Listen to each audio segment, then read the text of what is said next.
Welcome back to जागो लाहौर। जनाब, अब कुछ बात कर लेते हैं लाहौर के हवाले से और अपने शहर के हवाले से। जानेंगे कि आम आदमी के रोज़मर्रा के हालात और इस पर हुकूमती इक़दामात की।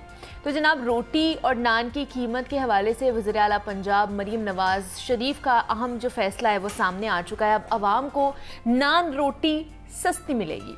वज़ीर आला पंजाब की हिदायत पर डिप्टी कमिश्नर लाहौर ने रोटी और नान की जो नई कीमत है उसका नोटिफिकेशन भी जारी कर दिया है, जिसके मुताबिक अब 100 ग्राम की जो रोटी है उसकी कीमत 16 रुपये है, जबकि जो नान है 120 ग्राम की कीमत उसकी होगी 20 रुपये मुकर्रर कर दी गई है, जिसका इतलाक भी फिलफौर होगा।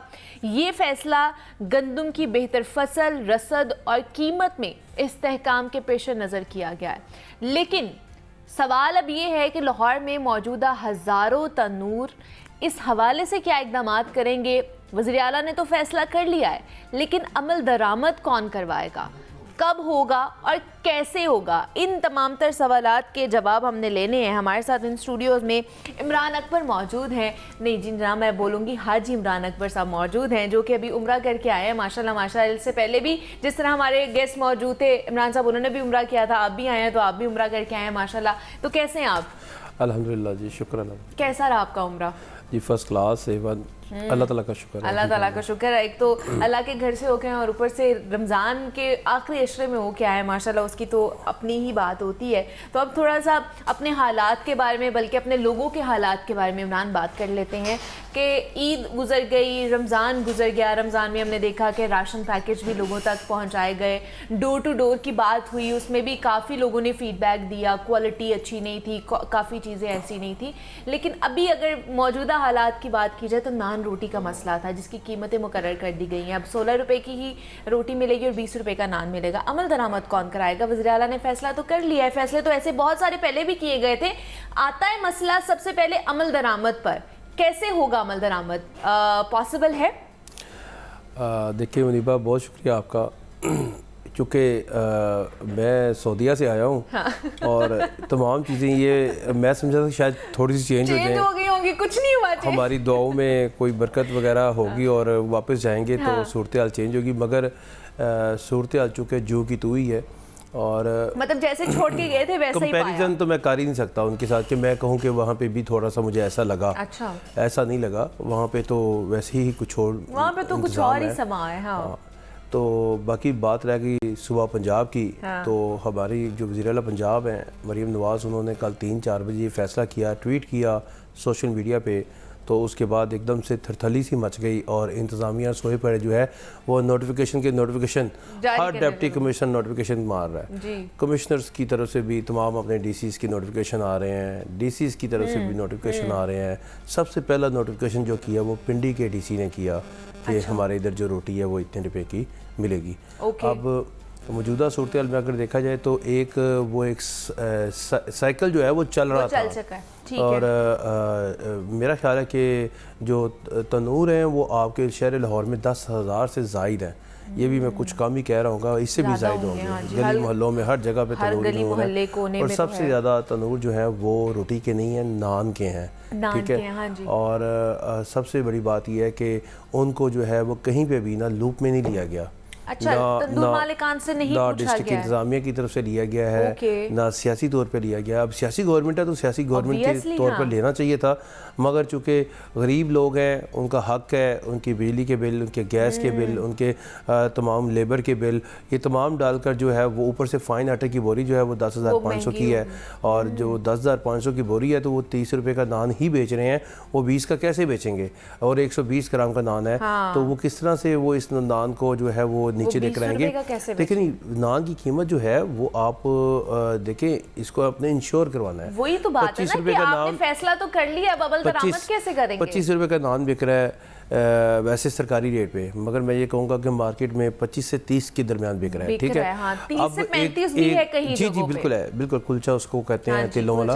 अच्छा, मगर ये है कि जैसे ही आपने 30 से 25 से वापस 20 पे लेकर आना है, तो मुझे बताएं कि कभी आज तक ये हुआ है कि मार्केट में रिवर्स गेयर लगा? तो अब ये थोड़ा सा पैसों के मामले में इमरान, अब 8 साल बाद अगर आप 2016 के बाद 2024 में अगर आप रोटी की कीमत 4 रुपये कम कर रहे हैं तो पहले तो ये देखें ना कि आपने रोटी की कीमत कम करने से पहले क्या कोई फॉरम बुलाया, क्या कोई, क्योंकि अब वो चीज़ नहीं रही। अब सोशल मीडिया बहुत एक्टिव है, इसके लिए आपको लोगों को लूप में लेना पड़ेगा, आपको उनको कहना पड़ेगा कि हमारी गंदम की फसल बड़ी अच्छी है, अगर आपको सब्सिडाइज आटा चाहिए तो हुकूमत पंजाब आपकी मदद करेगी, डिस्ट्रिक्ट इंतजामिया आपकी मदद करेगी। ये तमाम चीज़ें साथ साथ लेकर हम चलेंगे, मगर हमने जो बात की है उसको खड़ी बात को हमारे साथ खड़ा होना है और ये 16 रुपए की रोटी बिकवानी है। अभी आज के रोज ही जो है ऑब्वियसली आप पहले उन्हें सहूलत देंगे तभी वो आपको सहूलत देंगे ना, और 16 रुपए की रोटी देंगे। अगर आप उनको फिल फॉर कहेंगे कि जनाब हम आपको भी फिलहाल सहूलत कोई नहीं दे रहे, आपने सिर्फ रोटी इतने की देनी है। अब आज के रोज ही देख लें कि कल का ये फैसला हुआ है तो अभी तक जो नान है वो 25 से 30 रुपए का बिक रहा है और जो रोटी है वो आपकी अल्हम्दुलिल्लाह वो 20 रुपए की ही बिक रही है। रोटी तो नान सस्ता नहीं मान रहे हैं ये फैसला। वो रात को उन्होंने अपनी प्रेस रिलीज जो है वो निकाली है। तनूर एसोसिएशन ने, जो नान रोटी के एसोसिएशन, उन्होंने कहा जी ये तो मुआशी कत्ल है, यानी कि ये तो सीधा सीधा है गैस के बिल, बिजली के बिल, लेबर का खर्चा, फाइन आटे की बोरी, गंदम के जो 20 किलो आटे की थैला है उसकी बोरी का रेट वो तमाम तार मिला लें, हमारे साथ बैठा दें। कौन सा ऐसा फार्मूला है कि जिस फार्मूले के ज़रिए कोई खुशका ही निकाल कर दिखा दें जिससे हम कोई रोटी में 5 पैसे, 10 पैसे, 15 पैसे, 20 पैसे कमी कर दें। ये तमाम तर उनकी ये चीज़ें जो हैं वो दलील के साथ हैं। अब चूँकि एक तरफ जो है वज़ीर आला पंजाब ने कह दी है, अब इसके ऊपर जो है वो अब पल्स चेक की जाएगी मार्केट की, कि मार्केट की पल्स क्या चल रही है, आज के दिन में कितने तंदूर मालकान हैं जिन्होंने रोटी सस्ती की है। आज आपको काफ़ी ज़्यादा जो है वो मार्केट में ना मिसरेट नजर आएंगे। अच्छा, आज नजर आएंगे जो कि नजर नहीं आते। वही तो कह रही हूँ, सिर्फ आज नजर आएंगे, पहले कभी नजर नहीं आए और आज के बाद भी नजर नहीं आएंगे। आज आपको असिस्टेंट कमिश्नर भी नजर आएंगे और वो रोटी को 16 रुपए करवा कर दिखाएंगे। अच्छा, क्या बात। तंदूर मालकान, डंडे के जोर पे तंदूर मालकान वो बेचने पर मजबूर और बेचेंगे सिर्फ एक दिन। देखिए आज ही हमें फील्ड में ये लोग नजर आएंगे। वो दिखाना है ना कि जी देखें आपके शहर लाहौर में 16 रुपए की रोटी हो गई। नहीं तो एक दिन का क्या फर्क पड़ेगा, एक दिन शहरी चले 16 रुपए की रोटी और 20 रुपए का नान ले लेंगे, कल के बाद क्या होगा? नहीं बात देखिए, जो कि अभी तक तो नहीं हुआ, मगर जैसे ही कोई 11 बजेंगे आपके एसीज आपके 70 के करीब जो फौजदार जफर मौज है मजिस्ट्रेट्स की, वो आपको मार्केट गली मोहल्लों में नजर आएगी और वो तंदूर पर वही जालिमाना तरीके से हेलो ये क्या कर रहे हो, वो कहेंगे जी सर, जी सर, जी सर।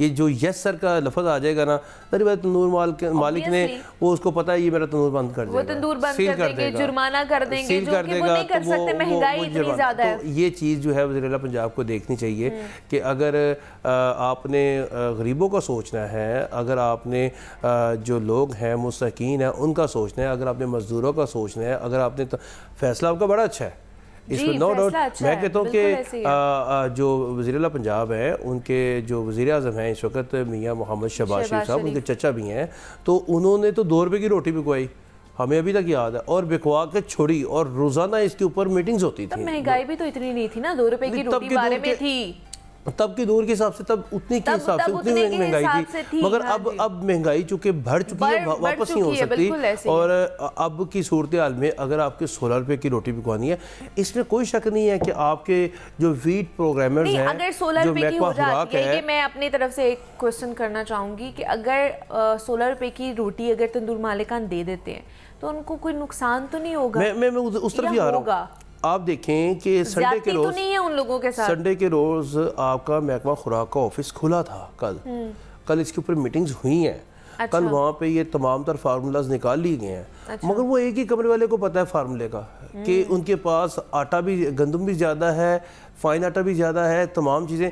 अब वो किस तरह से इम्प्लीमेंट करवाएंगे, तमाम डीसीज़ को कह के, कमिश्नर्स को कह के, तमाम तंदूर मालकान को कि भैया हम आपको ये बोरियां जो हैं हम हमारी तरफ से आपको सब्सिडाइज आया करेंगी। अच्छा। इस रेट पे आया करेंगी ताकि आप लोगों को जो है वो 16 रुपए की रोटी, इसके अलावा तो कोई तरीका नहीं है। अच्छा, इसके अलावा कोई तरीका नहीं है। देखिए अगर कोई बंदा 4 रुपये, 2 रुपये, 3 रुपये कमा भी रहा है कि इसी लिहाज से, इसी रेट के लिहाज से, तो उसमें कोई मुज़ायका नहीं है।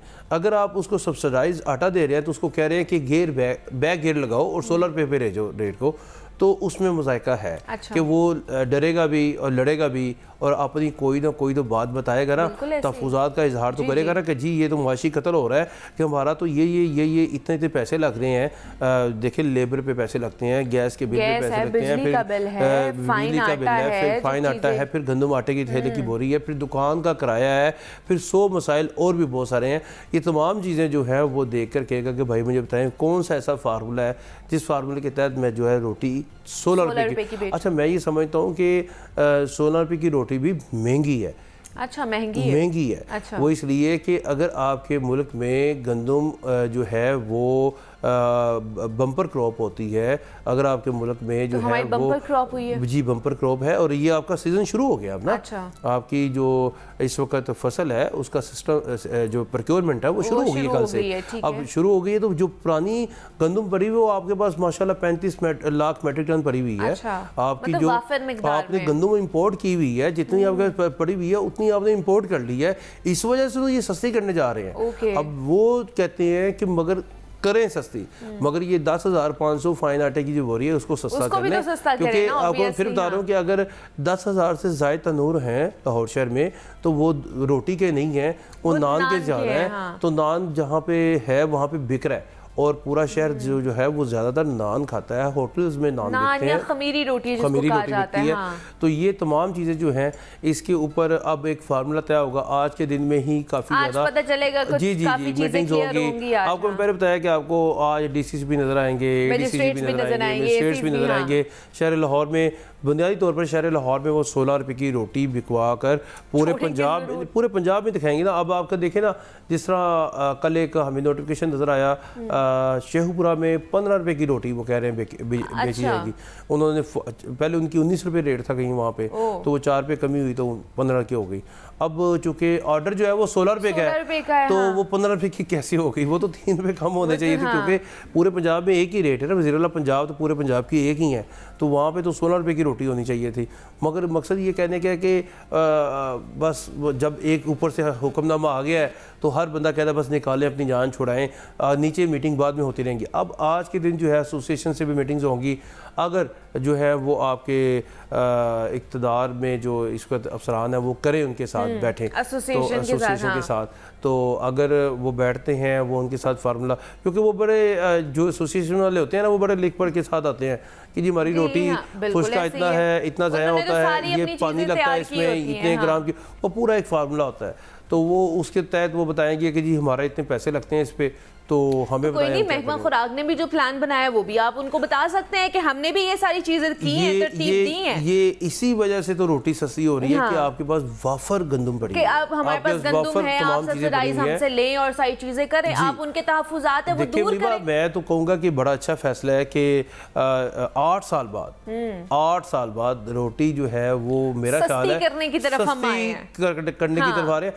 और मैं आपको महंगी ही देखी एक और बात बताऊँ, काफी फर्क हमें मार्केट में भी नजर आ रहा है फलों और सब्जियों दालों में। अच्छा। हाँ जी, वो इसलिए फर्क कीमतों में या उसकी मयार में? मेरा ख्याल है कि मयार तो अपनी जगह चले, क्योंकि अगर चले देखिए, अगर 16 रुपए की रोटी आ भी जाती है तो उसकी वजन नहीं कम कर दिया जाएगा, ये भी तो हमारे तंदूर मालिकान करते हैं। नहीं तो ये तो देखें, ये आप लेने जाएंगे तो आपको वजन पूरा मिलेगा। हाँ। तो आम आदमी लेने जाएगा तो आम आदमी के वक्त तो कोई बंदा ऊपर तो नहीं देखता अल्लाह ताला के अलावा, तो ये तो उसके दीनी मान पे चलता है कि उसने 80 ग्राम की रोटी देनी है, 90 ग्राम की रोटी देनी है, 95 ग्राम, फिर वो इस तरह कट लगाता है ना, फिर वो अपनी कीमत को इस तरह फिर कंपनसेट करता है। ये तो शुरू से चल रहा है कि वो 80 ग्राम 90 ग्राम में रोटी बेचते हैं, कभी भी 100 ग्राम छांट लगा कर रोटी बेचते हैं। वो उनके पास वजन कर लें तो आप 10 रोटियों में से 4 रोटियां जो हैं वो 80 ग्राम की होंगी, 90 ग्राम की होंगी, बाज़ होता है 100 ग्राम की भी निकल आती है। मगर मकसद ये कहने का है कि आपके मुल्क में जो रोटी का सब्जेक्ट है ना वो बड़ा इंपॉर्टेंट है पिछले कई सालों से, और इसको हाईलाइट किया जाता है,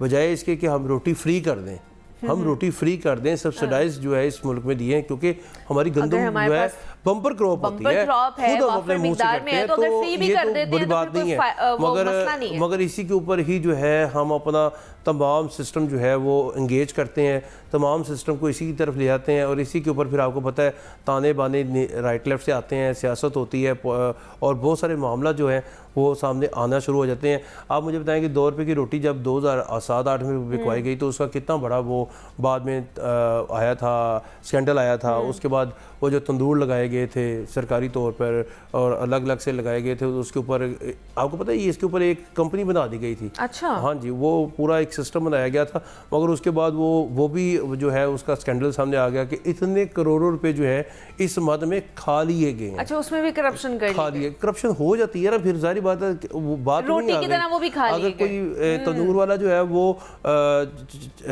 जो 80 ग्राम की रोटी बेच सकता है तो सरकारी अफसर ये कोई ऐसा बंदा क्यों नहीं वो भी करेगा, क्योंकि पैसे तो फिर आपके हाथ में आ गए। ये गेम का हिस्सा होता है, मगर मकसद ये है कि जब नीयत ठीक होगी ऑटोमेटिकली लोगों को उनकी दहलीज पर या लोग जो चाहते हैं वो उनको मिलना शुरू हो जाएगा।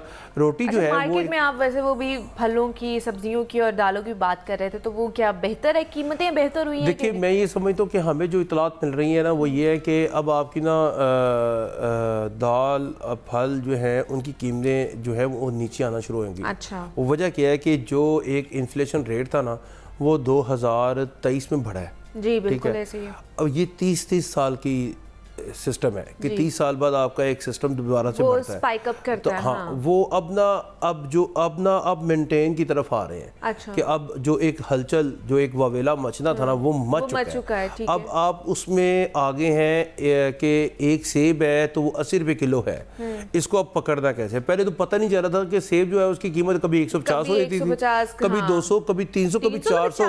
अच्छा, वजह क्या थी कि पेट्रोल कभी बढ़ जाता था। अब आपका पेट्रोल जो है वो कभी 2 रुपये ऊपर जा रहा है, कभी 7 रुपये ऊपर जा रहा है, कभी 5 रुपये नीचे आ रहा है, कभी डीजल जो है वो 2.5 रुपये नीचे आ रहा है। इस तरह से ना एक जगह पे स्टेबल हो गया है। अच्छा। अभी जो सूरत हाल है वो ये कर रहे हैं कि जो हमारे दोस्त हैं वो हमें बताते हैं कि आपकी जो ये जो चीज़ें हैं शाय खुदनौश जो है उनकी कीमतों में खासी कमी आएगी, जो कि ये पिछले महीने आई भी है। दालों की कीमतों में कमी की गई है, रमज़ान में 2-2 रुपये कमी की गई है। इसी तरह फलों की कीमतों में भी कमी आई। देखिए मकसद ये है कि आपकी हंडी में सबसे ज़्यादा इस्तेमाल होता है टमाटर, इस्तेमाल होता है प्याज होता है, इन्हीं को देखना होता है, इन्हीं को देखना होता है सबसे ज़्यादा। तो वो उसी की तरफ इसको जो है मैनेज किया जा रहा है कि इनको किस तरह से कम किया जाए। बहरहाल इस वक्त आपकी जो रोटी है उसके ऊपर मार्केट में जो है वो बड़ा शोर मचा हुआ है, और अभी तक तो जो है वो नान महंगा है और रोटी महंगी बिक रही है ऑर्डर के बावजूद। क्योंकि वो इसलिए कि तंदूर मालकान को पता ही नहीं चला था, क्योंकि एक तो सोशल मीडिया पे ट्वीट आया वज़ीर-ए-आला पंजाब का, उसके बाद तमाम जगहों पे कमिश्नर डीसीज ने फौरी तौर पर ऑर्डर निकाल दिए। वैसे भी तो देखें ना, छुट्टियां चल रही थी, ईद की छुट्टियां, सारे घरों में थे, संडे का दिन हो 3 बजे का टाइम हो और किसी को कैसे पता चलेगा। तो आज जो है वो फर्स्ट डे है, तो आज ये अभी आपको मार्केट में जो है आवाज़ें आनी शुरू हो जाएंगी तमाम जगहों पे कि ये जो है वो रोटी की कीमतों पर जो है क्रैकडाउन किया जा रहा है। अगर बात की जाए तो जब से ये पंजाब गवर्नमेंट आई है, वज़ीर-ए-आला पंजाब मरीम नवाज आई है, तो इम्पैक्ट जो है वो बेहतर आपको नजर आ रहा है ओवरऑल, अगर चीज़ों का या महंगाई के हवाले से देखा जाए या बाकी चीज़ों के हवाले से देखा अच्छा, मैंने तो ये देखा कि ना वज़ीर-ए-आला पंजाब ज़रा अभी ना जो है ना वो बड़े अच्छे तरीके से मैं ये समझता हूँ कि शायद कोई हिकमत अमली है। अच्छा। कि वो खामोशी से चल रहे हैं। अच्छा। यानी कि ज़्यादा शो नहीं हो रहे, ज़्यादा नज़र नहीं आ रहे, और हर चीज़ को जो है वो उसका काउंट डाउन कर रहे हैं। काउंट डाउन मतलब ये है कि हर बंदे को ना वो दूर की निगाह से देख रहे हैं, ऑब्जर्व कर रहे हैं। तो जब बंदा ऑब्जर्व कर रहा होता है तो उसमें काफ़ी चीज़ें जो हैं वो बिल्कुल मिन्यूटली जो है वो आपको नज़र आना शुरू हो जाती हैं कि यहाँ पे हमारा जो है वो जो है कोऑर्डिनेशन नहीं है, यहाँ पे हमारे लोग जो है वो ठीक नहीं है, यहाँ पे हमें फॉल नज़र, यानी कि तमाम चीज़ें जो है वो अभी नज़र देखी जा रही हैं। मगर सरकारी सतह पर हम अगर बाहर देखते हैं तो काम चलना शुरू हो गए हैं। अच्छा। सरकारी काम चलना शुरू हो गए हैं, रोका नहीं जा रहा, किसी काम से नहीं रोका जा रहा, और सियासी तौर पर जो है वो मुदाखलत कम है अभी जो हमें नज़र आया है। सियासी तौर पर MPA MNAs की मुदाखलत जो है वो कम है, और जो मौजूदा सूरत हाल है उसमें सरकारी अफसरान ही इस वक्त लाहौर शहर को लेकर चल रहे हैं। अभी हमें कहीं पे कमिश्नर नज़र आते हैं तो उनके साथ कहीं पे MPAs नज़र नहीं आ रहे, यानी कि MPA जो होता है वो असम्बली का मेंबर होता है और उसने पॉलिसी जो है वो बनवानी होती है जो कि फील्ड में निकल कर ही बन सकती है। तो कमिश्नर नज़र आते हैं तो DCs नज़र आ रहे हैं, मगर वो वैसी मीटिंग्स नहीं नज़र आ रही जो कि 2 2016-15 में होती थी। इस दफ़ा नून लीग का जो एक अपना एक फार्मूला है, मेरा ख्याल है जो हम अभी तक देख रहे हैं वो चेंज नज़र आ रहा है। ऑब्वियसली तब शहबाज शरीफ की हुकूमत थी, गवर्नमेंट थी। अगर पंजाब की बात की जाए तो अब जरा मरीम नवाज एक अलग कह लें कि अपने पॉइंट ऑफ व्यू के साथ आई हैं, लेकिन उनकी प्लानिंग और बाकी चीजें तो अलग होंगी ना। शहबाज शरीफ साहब उस टाइम क्या सोच रहे थे, अब की सिचुएशन क्या है, बिल्कुल डिफरेंट है। वो ये कह सकते हैं किचन कैबिनेट चेंज हो गई है, ये कह सकते हैं कि मरियम औरंगजेब है नीचे, उसमें बुखारी है नीचे, तो काफ़ी चीज़ें जो है वो चेंज आएंगी ना। तो वो भी यही चाहते हैं कि ना हम ना लोगों में एक ना जो इत्मीनाद है वो लेकर आए, कि लोगों का जो इत्मीनाद है वो इस वक्त सबसे पहले लोगों का इत्मीनाद है कि हमें महंगाई की तरफ ना फोकस किया हुआ लोगों ने, क्योंकि महंगाई के हवाले से ही ना पीडीएम की जो हुकूमत आई थी उनके ऊपर तनकीद की जाती थी कि इनकी हुकूमत आई है और इनकी वजह से महंगाई बहुत ज्यादा होगी। तो सबसे पहले एतमाद बहाल किया जा रहा है जो खत्म होता जा रहा था, कि मांद पड़ता जा रहा था। अच्छा, दूसरा जिस तरह रोटी की हम बात करें इमरान, तो हमने पहले भी देखा है कि पिछले 2 साल या बम्पर क्रॉप होती थी, लेकिन कहीं ना कहीं हमारी गंदम जो है ना स्मगल हो जाती थी। तो ये कैसे इंश्योर किया जाएगा कि अभी भी जैसे आप कह रहे हैं कि हमारा ये सीजन भी है, बम्पर क्रॉप भी हुई है, वाफर मिकदार में हमारे पास पहले भी पड़ी हुई है, तो ये कैसे इंश्योर कराया जाएगा कि अफगानिस्तान नहीं जाएगी या कहीं और जो है ना इसको स्मगल नहीं किया जाएगा? देखिए, मैं तो कहता हूँ अब इनके पास गंदम इतनी है, इनको अफगानिस्तान भेजनी पड़ेगी। अच्छा, भेजनी पड़ेगी। हाँ, वो इसलिए कि गंदम बहुत है ना, कहाँ रखेंगे, खराब हो जाएगी, कीड़े पड़ जाएंगे ना उसको। आप देखें, इंपोर्ट कर लिया आपने, आपको पता है 35 लाख मेट्रिक टन आपने इंपोर्ट की है गंदम,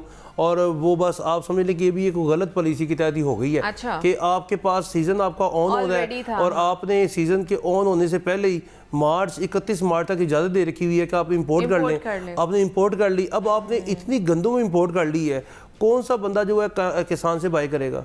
किसान ने ही अपनी फसल बेचनी है ना। तो मैंने, अगर मेरे पास गंदम है तो मैं किसान से तो नहीं खरीदूंगा, मैंने तो बाहर से ली है सस्ती, इधर से भी सस्ती ली हुई है, तो मैं क्यों उससे बाई करूंगा? अब किसान को प्रॉब्लम आएगा जब वो बेचेगा 39 रुपये फी मन गंदम, क्योंकि आपके इस वक्त गंदम रेट इन्होंने बढ़ाया नहीं इस दफ़ा। अच्छा। अब वो नहीं बढ़ा तो किसान की थोड़ी सी चीखें तो निकली हैं, मगर इन्होंने कहा जी आपने गंदम बेचनी है, गंदम बेचे हैं, हम आपके साथ हैं, हुकूमती पॉलिसी आपके साथ है। अब ये बड़े मुश्किल रात आने वाले हैं। देखिए, आपके पास गंदम वाफर होगी, खरीदने वाला कोई नहीं होगा। अब इनको देखें, बात वही आ गई, याद है आपको, चीनी इन्होंने एक्सपोर्ट की, तो अब इनको गंदम भी एक्सपोर्ट करनी पड़ेगी। पता नहीं अब वो कितने दामों में एक्सपोर्ट करते हैं, किस मुल्क को करते हैं, यानी कि यहाँ से इनको बाहर भेजनी पड़ रही है गंदम। पहले इनके पास पहले लेकर आए हैं, अब जो है ना वो लगता है कोड़ियों के दाम फिर इनको वापस देनी पड़ेगी। देखिए, आपके 4 सूबे हैं, आपके पेशावर में गंदम की पैदावार कम होती है, यानी कि खैबर पख्तूनख्वा में बिल्कुल गंदम कम के मुताबिक है, आपको पंजाब से लेनी पड़ती है। पंजाब वाले जो हैं वो अपना हिस्सा उनको दे दें, कोई मसला नहीं है, नहीं देंगे, वो पूरे उनके साथ रेट चलेंगे, क्योंकि सुबह पंजाब से जब उधर जाएगी तो वो जिसको हम कहते हैं ना ये स्मगल हो रही है, ये भी स्मगलिंग के ज़ुम्मे में हम ना कह रहे थे, मगर जो महकमा खुराक कहता है कि वो ये स्मगलिंग के ज़ुम्मे में नहीं आता, क्योंकि कानून एक ही है पूरे पाकिस्तान में। अच्छा। आइन का जो आर्टिकल है वो उसके मुताबिक जो है ये गंदम अपने सूबे से सूबे जो है वो भेज सकते हैं। अच्छा, दूसरा ये भी तो होता है ना कि ये लोग यहाँ से भेज देते हैं, इसके नाम के हम लोगों ने इम्पोर्ट करनी है, हम लोग किसी को दे रहे हैं, किसी सूबे को या किसी और जगह, तो वहाँ पर जाके अपने सेफ हाउसेज में इसको सेव कर लेते हैं, और जब यहाँ पर ज़रूरत पड़ती है वापस आपको तो उसी गंदम को गवर्नमेंट को सेल करके वापस ले आते हैं। आपने बहुत अच्छा सवाल, और मैं समझता हूँ आप बहुत मासूम और मासूमाना सवाल कर रही हैं। देखिए, एक बंदा पैसे भी ना कमाए, यानी कि उसने सेव हाउस क्या, उससे तो चीज को घुमा के आप बार-बार पैसे कमाई जा रहे हैं। आप देखिए, आपकी चीनी आपकी इधर डीलर के पास पड़ी हुई है, तो आपको क्या देगा? उसको पता हो कि कल सुबह ये चीनी जो है वो 2 रुपये महंगी हो जानी है, आपको पता हो कि सुबह गंदम 2 रुपये महंगी हो जानी है। होता नहीं है। अच्छा, ऐसा ही है, बिल्कुल ऐसा ही है। आपने दो बातें तो जेल में नहीं लेकर आनी। इनके पास हो इतने बड़े पंजाब में इतने बड़े सेवा हाउस है कि इनको जाने की जरूरत नहीं पड़ती। तो फिर वज़ीर आला पंजाब मरियम नवाज कैसे इस चीज को इंश्योर कराएंगी? वो भी वहां तक नहीं पहुंच सकते। अच्छा, वो भी नहीं वहां तक पहुंच सकते। हाँ जी, आप अब मतलब माफिया जितना बड़ा है माफिया, देखिए आप समझे बात को कि इनके साथ भी बहुत सारे लोग शामिल हैं। ओके, और जो ये करवाते हैं और जिनके पास ये सेव हाउस होते हैं, जो इनकी बाकायदा तौर पर सेव हाउस की बाकायदा तौर पर निगरानी करने की परमिशन देते हैं, निगरानी करते हैं, करवाते हैं और ये चीज़ें पास रखते हैं, क्योंकि 2 दिन बाद गंदम महंगी हो रही होती है। मगर इस दफ़ा आपकी गंदम महंगी नहीं होगी, क्योंकि गंदम वाफर मिकदार में पूरे साल आपके पास नज़र आएगी आपको, क्योंकि 35 लाख मेट्रिक टन गंदम आती है 6 माह के लिए, जो आके आपने पूरा साल इस्तेमाल करनी होती है। अब आपके पास डबल है इस वक्त, बड़ा विशियस सा साइकिल है जो कि खत्म ही नहीं हो सकता। अब आप देखिए साथ ही आपकी प्रोक्योरमेंट शुरू हो गई है, अप्रैल का महीना है, 15 तारीख शुरू हो गई है आपकी, अब प्रोक्योरमेंट शुरू होनी है। ये जानी है अप्रैल मई के 30 मई से लेकर जून की 10 तारीख तक जानी है, क्योंकि उसके बाद ये बिल्कुल क्लोजिंग की तरफ आना शुरू हो जाते हैं।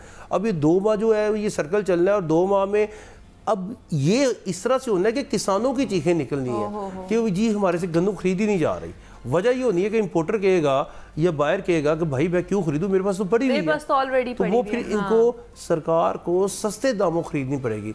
जब वो सरकार खरीदेगी तो ये जो 4 पे रोटी कम की है वो इस तरफ आएगी। चले जो बाकी जो माफिया जिसकी हम बात करेंगे, सेफ हाउसेस में जो रख लेते हैं और बार बार वो विशेष साइकिल की वजह से पैसे कमाए जाते हैं, उनकी तो जनाब 5 जो उंगलियां हैं वो घी में और सर भी कढ़ाई में, नुकसान नहीं होता किसी तरीके से, नुकसान नहीं होता, बार बार फायदा ही है। नुकसान है तो एक आम आदमी का और किसान का जिसका होना है। तो मेरे ख्याल से हमें अच्छी उम्मीद रखनी चाहिए। मरीम नवाज साहिब अच्छा काम कर रही हैं, तो उनको इस हवाले से भी मजीद इकदाम करने की जरूरत है। इमरान अकबर हमारे साथ मौजूद है। इमरान, बहुत शुक्रिया आपके वक्त का कि आप यहाँ पर आए। यहाँ पे एक छोटी सी ब्रेक लेते हैं और मिलते हैं इस ब्रेक के बाद।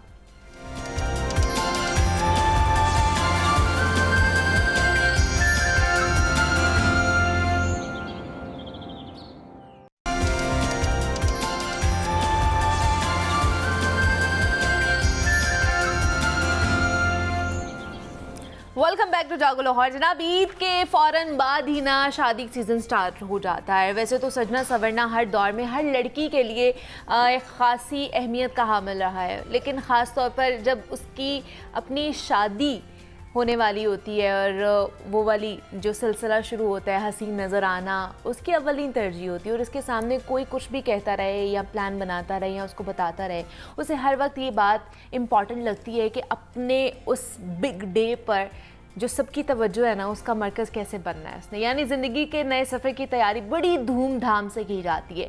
खूबसूरत जोड़ा पहना जाता है, हसीन मेकअप होता है, मेहंदी लगाई जाती है। ये सब भी शादी की तैयारियों में बड़ी इम्पॉर्टेंट रोल प्ले करता है। लेकिन दुल्हन ने सबसे ज़्यादा खूबसूरत लगना है तो उसके लिए क्या करना चाहिए और क्या नहीं करना चाहिए। ड्रेस के साथ साथ ज्वेलरी, जूता कैसा होगा, ये हम तो डिस्कस करते रहते हैं, लेकिन आज के सेगमेंट में हम ख़ासतौर पर बात करेंगे कि दुल्हन ने अपना मेकअप क्या करना है, हेयर स्टाइल कैसा बनाना है, और इसके साथ साथ मेकअप से पहले आपकी स्किन किस तरह की होनी चाहिए। अगर आपकी ऑयली स्किन है तो शादी से पहले आपने कितने दिन पहले ट्रीटमेंट लेने हैं, फेशियल्स किस तरह के करवाने हैं, कौन सा नहीं करवाना, या फिर स्किन का कोई भी ऐसा मसला है तो कितना अर्सा पहले आपने डॉक्टर को ज़रूर विज़िट करना है। इस सब में जो अहम बात है वो ये है कि अक्सर लड़कियों को चेहरे के जो फेशियल हेयर्स है ना, उसकी वजह से परेशानी होती है, और बहुत सी लड़कियां इस मसले को लेकर फ़िक्रमंद भी रहती हैं, परेशान भी रहती हैं। तो वो कैसे इससे निजात हासिल कर सकती हैं। और अगर उन बालों के ट्रीटमेंट के लिए वक्त नहीं है उनके पास, तो फिर ब्यूटिशियन से या वो किस तरह घर पर रह के क्या कर सकती हैं, उन बालों का हल क्या निकाल सकती हैं। तो आज हमने इन तमाम तर चीज़ों के हवाले से ना बात करनी है।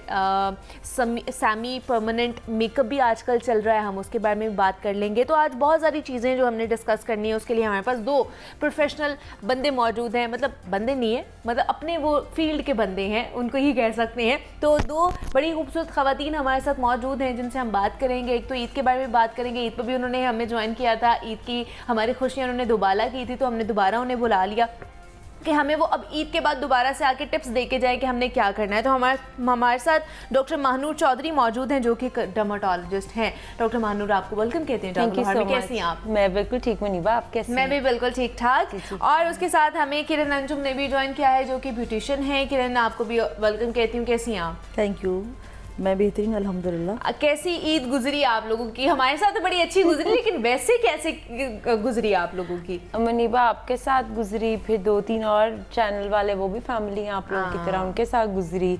फिर बस घर पे ही और उसके बाद फौरन ईद के 3rd डे वर्क पे। अच्छा काम शुरू हो गया। काम शुरू बुकिंग्स पेशेंट्स की होती हैं, एंटी एजिंग ट्रीटमेंट्स की और इन सब की प्रायर 1-2 मंथ्स प्रायर सेटिंग। और वैसे भी शादी शुरू हो जाती है ना, शादी का सीजन, मतलब बहुत से लोगों को मैंने देखा भी है कि 3rd डे पे शादी रखी हुई थी, किसी की मेहंदी थी और किसी का इस तरह सीजन शुरू हो गया है शादियों का, तो इस वजह से भी फिर लोग आपके पास आते होंगे भी।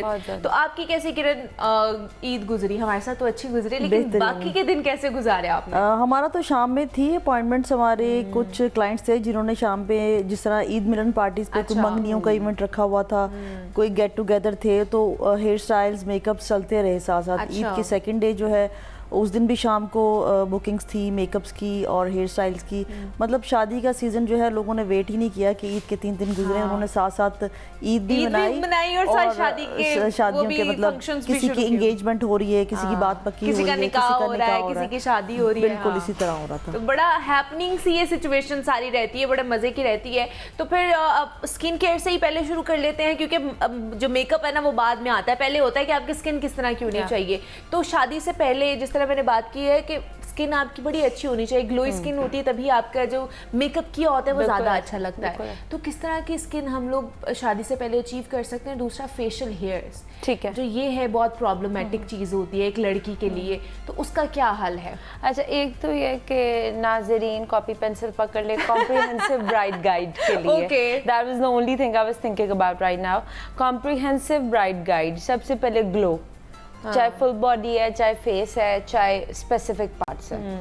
ग्लो के लिए IV glow drips, IV glow drips जो इसमें विटामिन C होगा, जिसके अंदर ग्लूटाथायोन होगा। तो उसका कोई नुकसान तो नहीं? कोई नुकसान नहीं, एक लिवर फंक्शनिंग टेस्ट करा ले। अच्छा, ठीक है, ये सब तैयारियां हैं। शादी से महीना पहले अपने डॉक्टर के पास चले जाना है मिनिमम।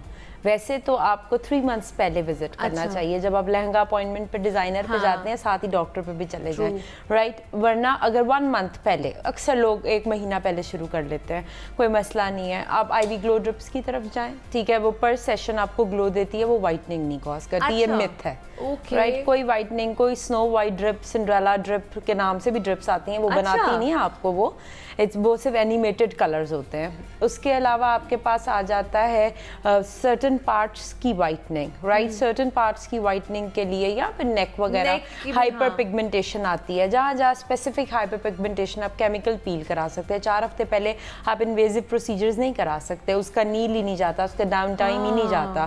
केमिकल पील्स के अलावा कार्बन पील्स करा सकते हैं। फिर मूव कर जाते हैं, वही आपने सेमी परमानेंट मेकअप डिस्कस किया, उसके अंदर ग्लो आता है। ग्लो के अंदर आप अपना आराम से BB ग्लो करा सकते हैं, वो आपकी स्किन के मुताबिक फाउंडेशन इंड्यूस हो जाती है। ग्लो का टॉपिक यही सारा है। उसके बाद अगला आ जाता है hair laser removal. Laser removal के लिए मैडम बताएंगी लड़कियां जो ज़्यादातर थ्रेड और वैक्स करती हैं, मगर मेरे पास अक्सर पोस्ट वैक्स, स्पेशली जिन्हें हार्मोनल डिसऑर्डर होता है, मल्टीपल टाइम वैक्स करने से इनग्रोन हेयर आते हैं। इनग्रोन हेयर की वजह से अपीयरेंस बड़ी लोगों की डल हो जाती है, और पोस्ट वैक्स एक्ने भी बहुत कॉमन होती है, बिकॉज जब फॉलिकल प्लक होता है थोड़ा सा भी रह जाए तो अंदर इन्फेक्टिव पार्टिकल भी बन जाता है फॉरेन मेकअप एप्लीकेशन से। तो इसी वजह से हेयर लेजर रिमूवल। अच्छा, हेयर लेजर रिमूवल के बारे में बड़ा लोग 3-4 बड़ी फनी मैं उन्हें बातें कहूँगी जो करते हैं। एक ये कि कोई लेजर रिमूवल के साथ कोई क्रीम यूज करनी पड़ती है बाल खत्म करने के लिए, that's a myth, that doesn't work. तीसरा ये कि मेरे पास बड़े लोग आते हैं जो पता नहीं कहाँ पे जाते हैं एस्थेटिक ट्रीटमेंट्स कराने, वो कहते हैं वैक्स के बाद लेजर। अगर आपने लेजर लेना है ना, तो आपने कुछ भी नहीं करना, आपने अपने फॉलिकल को अपनी स्किन के अंदर रखना है, राइट। उसके ऊपर आप अपना सिर्फ रेजर कर सकते हैं, ना आप थ्रेड करेंगे, ना आप लेजर के बाद वैक्स करेंगे और नो ब्लीच, राइट। अच्छा, लेजर बजाते खुद भी स्किन रिजुविनेशन कराता है। मल्टीपल टाइप के डायोड है, लोगों को लगता है सिर्फ एक वो काली सी मशीन कोई आई हुई है डायोड आइस, उससे वही इफेक्टिव है, जबकि ऐसा नहीं है। हमेशा से Nd:YAG लेजर ज्यादा इंपॉर्टेंट था, मतलब डिफरेंट लेजर्स हैं। और उसके अलावा एंड पे आती है आपकी टेक्सचरिंग और रीमॉडिफिकेशन। अंडर आई के फिलर्स, टीयर ट्रफ सबसे पहले आपकी अपीयरेंस को ब्राइट करते हैं हाइलाइटर की तरह। ये हाइलाइटर की तो सिग्निफिकेंस मैं बताऊंगी, ठीक है। और उसके अलावा जो है आपकी टेक्सचरिंग है, तो आप 4 मतलब ये सारी चीजें डॉक्टर मानूर 1 महीना पहले हमारी होनी चाहिए, ब्राइट जो है एवरीथिंग, हाँ एवरीथिंग।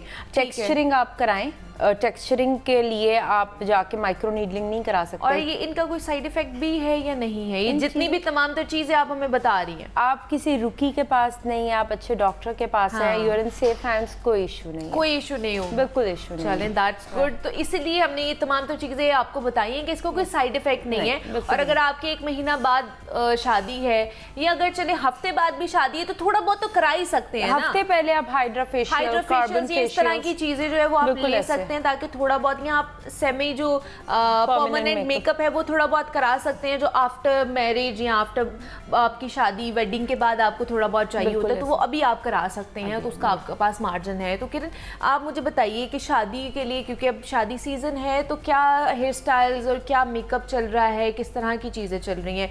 खुद आप बड़ी खूबसूरत बन के आई हुई हैं, साड़ी पहनी हुई है, और पूरी आज ना वो कह ले कि मैडम नूर जहां ही बन के आई हैं आज आप। तो किस तरह का मेकअप और क्या क्या चीज़ें इन हैं? मेकअप तो काफ़ी टाइम हो गया, तकरीबन 3, 4, 5 साल से ही बिल्कुल नो मेकअप लुक वाला मेकअप चल रहा है। अच्छा। लेकिन ज़ाती तौर पे मुझे जो है वो मेकअप इतना कुछ खास अपील नहीं करता। मुझे तो अच्छा लगता है कि आप एज के हिसाब से मेकअप करें। जैसे अब 30s में अगर हैं तो वो न्यूड मेकअप करें तो वो अच्छी लगती है, उनकी एज मज़ीद कम लगती है। लेकिन अगर कोई 40s प्लस है और वो बहुत लाइट लिपस्टिक लगा ले और बिल्कुल न्यूड सा मेकअप कर ले तो उनकी एज और मज़ीद बड़ी लगनी शुरू हो जाती है। तो जितना आप डार्क लिपस्टिक 40s के बाद लगाते हैं और थोड़ा सा अपने फेस को पेंट करते हैं, लाइक कैनवस पे आप पेंट लगा देते हैं, तो वो ज़्यादा खूबसूरत लगता है फेस आपका। अगर आप 30s में हैं तो आप बिल्कुल न्यूड सा मेकअप करें, लाइट, हाँ, खूबसूरत लगता है, अच्छा लगता है। और बालों में आप ज़्यादातर बालों को आजकल लोग केराटिन करवा रहे हैं। केराटिन से ये होता है कि आप को बालों में अगर आप रूटीन में स्ट्रेटनिंग या स्ट्रेटनर या ब्लो ड्राई यूज़ भी कर रहे हैं तो आपके बालों को किसी किस्म का नुकसान नहीं होता। इवन कि आपके बालों के ऊपर जो क्यूटिकल्स खुले होते हैं, फटे हुए से रफ से बाल महसूस हो रहे हैं फ्रीजी से, वो स्मूथ हो जाते हैं और बालों में एक शाइन आ जाती है।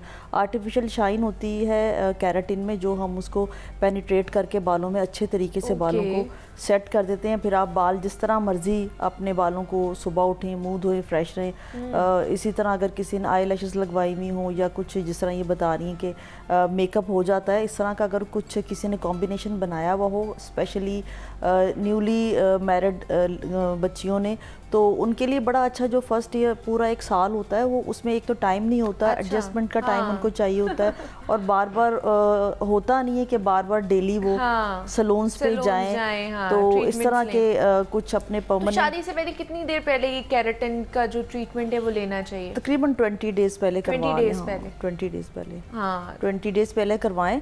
और ये फर्स्ट सिटिंग में ही हो जाता है सारा? वन डे हो जाता है, 1 डे हो जाता है। मतलब आपने जिस दिन करवाया है उसी दिन वॉश करके आपको बिल्कुल आपका रिजल्ट चेक करवा के आपको घर भिजवाते हैं। अच्छा, मतलब उसमें बालों का टेक्सचर या कुछ ऐसी चीज़ें देखी जाती हैं कि जिनके बहुत पतले हैं, जिनके बहुत, मतलब बहुत से लोग हैं जिनके हैवी होते हैं, कुछ लोगों के बहुत पतले होते हैं जैसे मेरे हैं, तो ये भी देखा जाता है कि उनको चाहिए भी है कराना या नहीं कराना, उनके डैमेज भी हो सकते हैं? बिल्कुल। एक होता है वर्जन हेयर, उस पे तो स्ट्रेटनिंग करवाई जा सकती है, रिबाउंडिंग कराई जा सकती है, एक्सटेंसो करवाई जा सकती है। ये मैं बड़ा क्लियर बता रही हूँ कि सिर्फ वर्जन हेयर्स पे एक्सटेंसो करवाई जाए।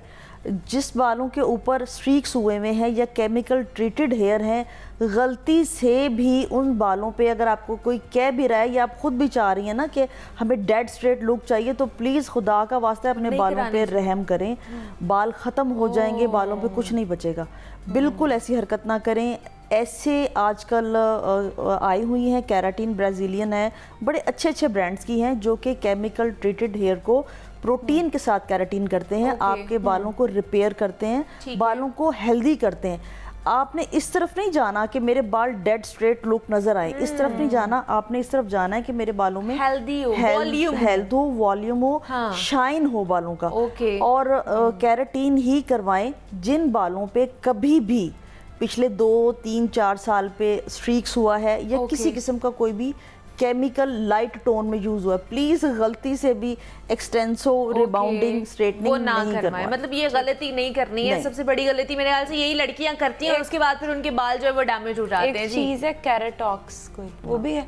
अच्छा, अक्सर बच्चियां वो करा के आती हैं एलोपेशिया एरियाटा, आपको पता है जो गंजपन हो जाता है, वो मैम पैचेस उसकी हो क्या जाते वजह है? उसकी वजह ये होती है कि जब भी आप केमिकल, ये सबको नॉलेज होनी चाहिए, जब भी आप केमिकल कोई भी अपने बालों पे यूज करवा रहे हैं तो आप कम से कम 1 से Scalp पे 1.5 ना इंच लगाएं। अपनी रूट से दूर रखें उसको, बिल्कुल भी टच मत करने इवन दो दें। कि जब आप डाई भी करा रहे हैं ना तब भी आपको 1 इंच का मार्जिन रखना चाहिए। आपका स्कैल्प और आपके जो रूट्स है ना उससे नीचे आपको केमिकल लगवाना चाहिए। कोई भी आप डाई करा रहे हैं, कुछ भी करा रहे हैं, बिल्कुल इसी तरह ही है। और क्या कहते हैं अपना ये जो केमिकल होता है, जिस तरह ये बता रही हैं कि उनके गंजपन आ गया जी। कुछ जगहों पे बच्चियां ही इंसिस्ट कर रही होती हैं, लेडीज इंसिस्ट कर रही होती है कि नहीं जी हमारा यहाँ वेव है, इसको निकालें। अच्छा ब्यूटिशियंस भी मजबूर होती हैं, फिर उनके कहने पे वो करती हैं। वो ना करें तो वो कहती हैं कि ये देखें जी यहाँ पे हमारा वेव आ गया, इस वेव को आप रिमूव करें। जब वो उसको लगाती हैं, परफेक्शन की चक्कर खुशी में अपने ये बालों सारी पे खुद ही चीजें। करवा रहे होते हैं लोग।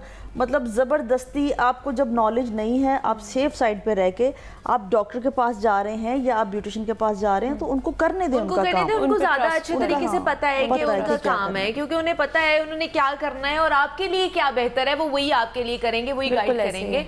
तो कौन सी गलती है? एक तो ये बालों के हवाले से आपने बताया कि ये गलतियां नहीं हमने करनी है शादी से पहले एटलीस्ट। मेकअप के हवाले से क्या गलती है जो लड़कियां ज्यादातर कर रही होती हैं और उनका जो बिग डे होता है ना वो बिग क्या पता नहीं क्या बन जाता है। इसके बाद मैंने भी एक मैम से सवाल पूछना है, फाइनली एक ब्यूटिशियन मुझे मिल गई। मेकअप जो है ना आपका फर्स्ट डे का, मतलब आप किसी मॉडल को देख के या किसी पिक्चर को, किसी चीज़ को देख के अपने माइंड पे वो चीज़ ना सेट ना करें, क्योंकि कैमरास का बहुत काम होता है। जब आप कोई मेकअप करवाता है और उसका कोई शूट हुआ है और वो आपके मोबाइल तक पहुंचा है तो वो काफ़ी प्रोसेस से होके पहुंचा होता है। हाँ तो जी। आप वो चीज़ एक अपने दिमाग में बिठा लेते हैं और जी मुझे इसी तरह बना दें। मैंने एक प्रोग्राम में मुझे बताया भी था। ऐश्वर्या बना दे, मुझे दीपिका बना दे, मुझे बिल्कुल कैटरीना ऐसे ही। बना दे, यही कह रहे होते हैं आपके मुझे ये फीचर्स बना और दे। हैं और उनके और हैं, Obviously, आप वो हाँ। लगेंगी नहीं और जो आप हैं आप वो भी नहीं वो रहेंगी। भी नहीं लगेंगी। सबसे ज्यादा कार्डाशियन फैमिली ने ये इंड्यूस किया हुआ है, फिलर्स और बोटॉक्स, फिर मॉडल्स की फॉक्स साइज होती हैं वो करनी है और फिर इन द बजट करनी तो है। उसके चक्कर में फिर लड़कियां पता नहीं क्या बन काफी जाती ज्यादा हैं। कुछ वो अपने आप को ना वो modify मॉडल करती रहती है और ना ही वो कोई कार्डेशियंस की वालदा है क्रिस जेनर। सारी लेडीज जो हैं वो आजकल जो एजेड हैं वो बनना वही बन चाहती रही हैं, बिल्कुल हैं, ऐसे जबकि ही, वो true। अचीवेबल चीजें थ्रू द कैमरा है। Through the camera we meet so many models और आप उन्हें रियल में देखेंगे they are just like us. उनकी भी फाइन लाइंस होती है, उनकी भी Obviously, हाँ, टेक्सचरिंग, उनके पिक्चर्स, उनकी चीजें एडिटेड होती ये हैं। आजकल कोई करीना कपूर की एक पिक्चर भी वायरल हुई हुई है मेकअप के साथ को, उसकी बड़ी ग्लैम लुक थी तो फिर लेकिन उसके उन्होंने दिखाया बिफोर भी दिखाया है Yes. कि किस तरह उसके फाइन Texturing लाइंस है। हैं, रिंकल्स भी Yes. हैं, वो एज कर रही है और ये Yes. एजिंग प्रोसेस हमारा रुक And नहीं it's सकता normal. है। हाँ, It's तो ये normal. आप अगर एज करें तो ग्रेसफुली एज करना Yes. चाहिए। आप उसको मिनिमाइज कर सकते हैं, आप उसको रोक नहीं सकते। मैम ये आजकल ये beautician community obviously we respect you and everybody a lot. मुझे सिर्फ एक सवाल पूछना है, मैं जब सोशल मीडिया खोलती हूँ ना एक आता है मुझे 2 मिनट में चिट्टा कर दें, ये क्या है, ये कैसे अचीवेबल है, ये फेक होता है, ये रियल में है, ये मैं पूछना चाहती हूँ। 2 मिनट में चिट्टा कर हो भी जाती हैं कुछ खवातीन जिन्होंने पिछले 6 माह से साल से कभी फेस पे फेशियल लिया ही ना हो और वो ईद के करीब आ जाएं तो वो चमक जाती हैं। अच्छा, नहीं, आप समझ नहीं रहे, कोई ऐसा 2 मिनट में ऐसी कोई चीज ऐसा है? कुछ भी नहीं, वो होता ही फेशियल के बाद बहुत सारी ऐसी चीजें हैं, मेरे ख्याल से मैं भी वहां तक पहुंच गई जहां तक आप जिसकी बात कर रहे हैं। ऐसा कुछ नहीं ऐसे सैलून्स हैं कि वो आपके फेशियल करते हैं Yes. और आप मतलब बिल्कुल डिफरेंट हो जाते हैं, एकदम चिट्टा हो जाता है आपका। ये वो भी सोशल मीडिया नहीं देखिए ये तो एक बहुत बड़ा सफेद झूठ है सफेद के साथ कि आपके मुंह पे कुछ लगाया और आप बहुत ज्यादा गोरे हो गए। Now I can die. और मतलब ऐसा कोई फेशियल या ऐसी कोई ट्रीटमेंट या ऐसा कोई क्रीम या ऐसी कोई ब्लीच है जो आपको आप बिल्कुल ही टैन हो और आप जैसे ही वो करो विद इन 5 to 10 मिनट आप चिट्टे निकल आओ। ऐसा नहीं होता, टाइमली होता है। जैसे किसी के बहुत ज्यादा ब्लैक फेशियल हेयर्स हैं, अगर उसको ब्लीच किया जाएगा या उसको तो वो थोड़ा बहुत डिफरेंस नजर आएगा। ये नहीं है कि आप जो है ना वो बहुत ही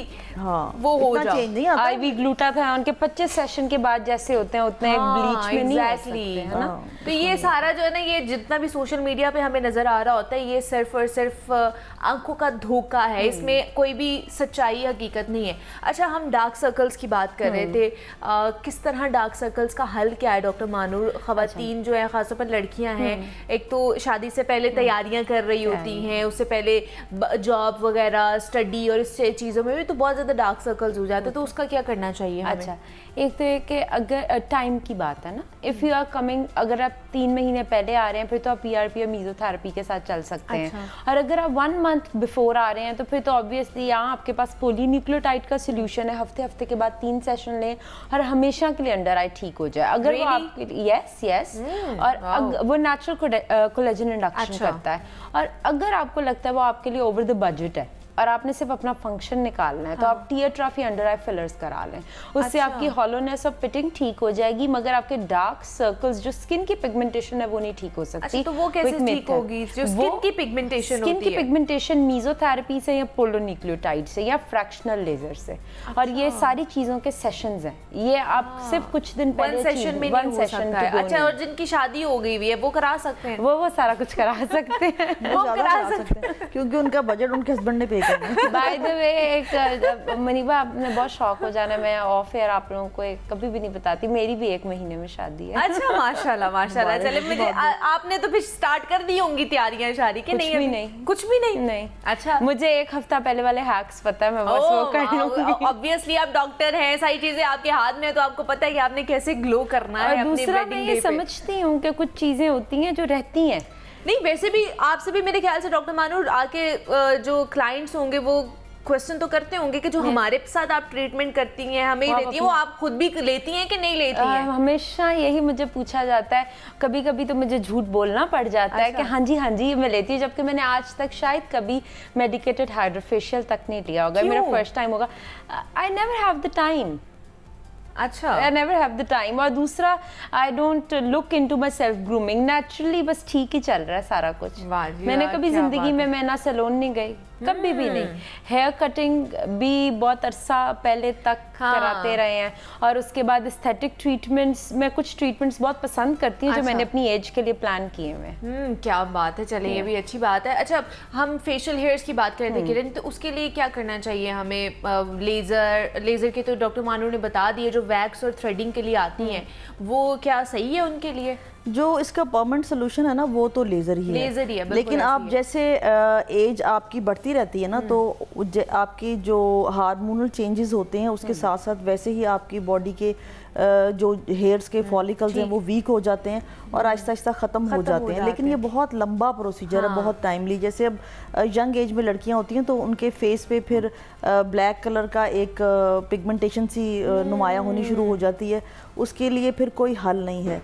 तो हल यही है कि आप लेज़र करवाएं और लेज़र के साथ ज़रा जल्दी रिजल्ट आ जाता है। लेकिन नो डाउट कि अगर आप हॉट वैक्स यूज़ कर रहे हैं तो आपके फेस से, बॉडी से बाल जो हैं वो टाइमली कम होते होते खत्म हो जाते हैं। लेकिन वो फिर वो जो टाइम पीरियड है ना वो थोड़ा ज़्यादा होता है। लेज़र से ये है कि आपका जल्दी ख़त्म हो जाता है, हॉट वैक्स से थोड़ा सा जो प्रोसीजर है या टाइम है वो आपको ज़्यादा देर लगती है। तो हमारे साथ डॉक्टर महानूर मौजूद थी और किरण अंजुम हमारे साथ मौजूद थी। Doctor Mahnoor, thank you so much for coming here. और किरण जी, आपका भी बहुत शुक्रिया कि आप यहाँ पर आई और हम बात करते हैं ख़वातीन के हवाले से जिनकी शादी होने वाली है, वो किस तरह ट्रीटमेंट्स ले सकती हैं और अपनी फेस को ग्लो कैसे कर सकती हैं और किस तरह का मेकअप करना चाहिए। हमें इजाज़त दीजिए, अपना बहुत सारा ख्याल रखिएगा। अल्लाह हाफ़िज़।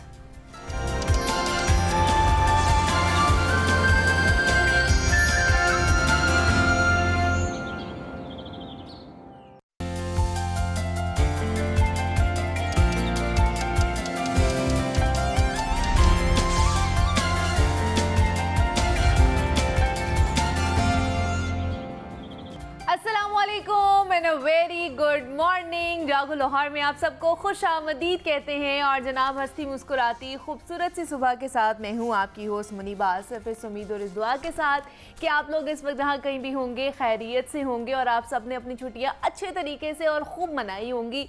आज से जनाब हर दफ्तर मुकम्मल तौर पर खुल चुका है, स्कूल कॉलेजेस में बाकायदा से क्लासेस का भी आगाज़ हो चुका है। तो बस फिर अपनी मामूल की जो रूटीन है ना, उसके साथ हम भी आपकी खिदमत में हाजिर हैं। अपने प्रोग्राम का आगाज़ इस बात से ही करूँगी कि ज़िंदगी जीने का जनाब बेहतरीन तरीका ये है कि हम अपने हाल में जिए और हर हाल में जीने का हुनर सीखें। इससे मेरी मुराद ये है कि ना तो हम माजी में रहें और ना ही मुस्तकबिल के मुतालिक खौफ ज़दा रहें, बल्कि हर वक्त ये सोचें कि जो मौजूदा लम्हे हैं उनको किस तरह बेहतर अंदाज में जिया जा सकता है। ज़िंदगी को जीने का, मुस्तकबिल में कामयाब होने का यही एक वाहिद राज भी है और रास्ता भी है। हमारा बहुत दिल चाहता है कि ज़िंदगी थम जाए, खुशी के दिनों में इजाफा होता रहे, या गुज़रे दिन जो भी बहुत खूबसूरत थे वो फिर से लौट आए। लेकिन हकीकत ये है कि ना तो ज़िंदगी रुकती है और ना ही माजी वापस लौटता है। और हमेशा सबका माजी सिर्फ हसीन नहीं होता, फूल के साथ कुछ कांटे भी होते हैं। और बहुत से लोग माजी को इसलिए भी सोचते हैं कि वो अपनी गलतियों को दुरुस्त करना चाहते हैं, उन्हें पछतावा रहता है, सारी ज़िंदगी रहता है उन तमाम तब गलतियों पर जो उनसे माजी में सरजद होती हैं, और वो उन्हें ठीक भी करना चाहते हैं। मगर ज़िंदगी हमें ऐसा करने का मौका नहीं देती है। वक्त जो है ना वो 3 किस्म का होता है, माजी, मुस्तकबिल और हाल। और हम सिर्फ हाल को कंट्रोल कर सकते हैं। इसीलिए जो हमारा फोकस है ना, वो सारा फोकस, वो एनर्जी आज की ज़िंदगी पर लगनी चाहिए ताकि हमारा आने वाला कल बेहतर हो सके। बेशक आज का दिन, या कह लें कि हमारा हाल ही ऐसी चीज़ है जो हमारे आने वाले कल का तयन करता है। और माजी एक ऐसी चीज़ है जिसका बोझ हमारी सहूलत की बजाय मज़ीद मुश्किलात ही पैदा करता है। तो चाहे कुछ भी हो जाए, कोई नाकामी थी, कोई दुख था, या कोई भी पछतावा है आपकी ज़िंदगी में, माजी को हमें खैराबाद कह देना चाहिए। कुछ छिन गया, कोई चला गया, कुछ हासिल नहीं कर सके, या माजी की कोई भी सूरत है, उसे अब भूल जाना चाहिए और मुस्तकबिल की को खुशामदीद कहना चाहिए, खुशी के साथ आगे बढ़ना चाहिए। बेशक हर आने वाला जो कल है हमारे लिए बहुत सी नई नेमतें लेकर आता है। अगर हम माजी के बारे में सोचते रहेंगे तो हम अपने मुस्तकबिल के मौक़ों को भी गंवा सकते हैं। माजी से सिर्फ एक ही चीज़ हासिल करनी चाहिए और वो है सबक। उससे ज़्यादा कुछ नहीं हमारे माजी में रखा हुआ। कुरान पाक में भी इरशाद है कि हम तुम्हें गुजरी हुई उम्मतों के किस्से यूं ही नहीं सुनाते, बल्कि उनका मकसद ये है कि तुम उनसे सबक सीखो। जिससे साफ वाज़े होता है कि माजी पर सोच विचार करने से हम पर ज़िंदगी के राज अफशा होते हैं। दूसरी तरफ ये भी समझें कि माजी में जीना और माजी से सबक लेना दो मुख्तलिफ चीज़ें हैं। जहाँ माजी से हम सबक लेने वाले कामयाब होते हैं, वहीं माजी में जीने वाले मुस्तकबिल की कई बहारों से महरूम रह जाते हैं। उनकी नफ्सियात उन्हें मायूसी की तरफ धकेलती है, जबकि आने वाले कल पर निगाह डालने वाले हमेशा पुरुमीद रहते हैं और उन्हें हर चीज़ में एक नई अपॉर्चुनिटी दिखाई देती है। और ये वजह है कि माजी में एक रुमानवियत है जो बहुत ताकत से हमें अपनी तरफ खींचती है, मगर हमें उसे अपने पैरों की जंजीर बनने से रोकना चाहिए। और असल ज़िंदगी भी यही है कि जो गुज़र गया वो गुज़र गया, उस पर हम ज़ोर नहीं चला सकते। अगर हम कुछ कर सकते हैं तो वो बस ये है कि हम आने वाले कल के लिए कुछ करें। इसलिए जो हो रहा है ना और जो होने वाला है वो हमारे लिए अहम है।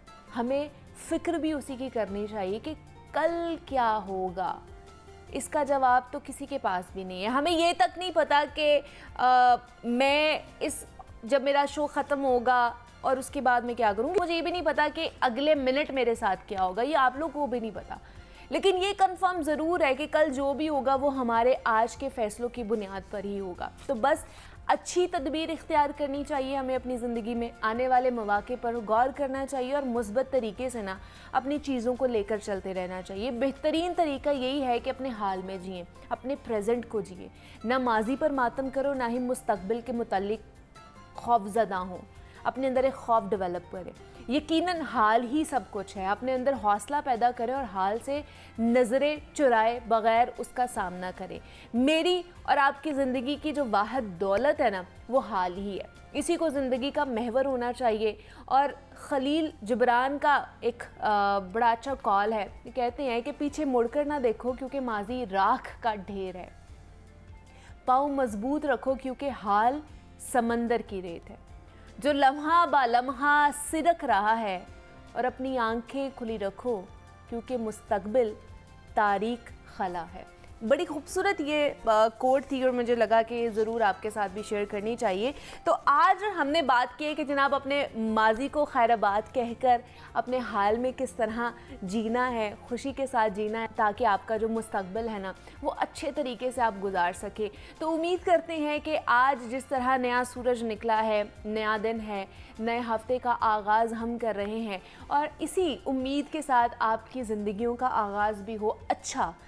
अच्छे की उम्मीद हमेशा रखनी चाहिए, इतना मार्जिन अपनी ज़िंदगी में रखना चाहिए, वो अपने लिए भी होना चाहिए और वो दूसरों के लिए भी होना चाहिए कि आप पॉजिटिव रहकर अपनी ज़िंदगी को संवारने की कोशिश करें और दूसरों को भी इतना मार्जिन दें कि वो भी पॉजिटिव रहकर आपके साथ चलने की कोशिश करें। तो जनाब ये आज का हमारा पैगाम था। हम भी अपने प्रोग्राम में आगे चलते हैं, आगे बढ़ते हैं और कुछ बुक रिव्यू के हवाले से बात कर लेते हैं।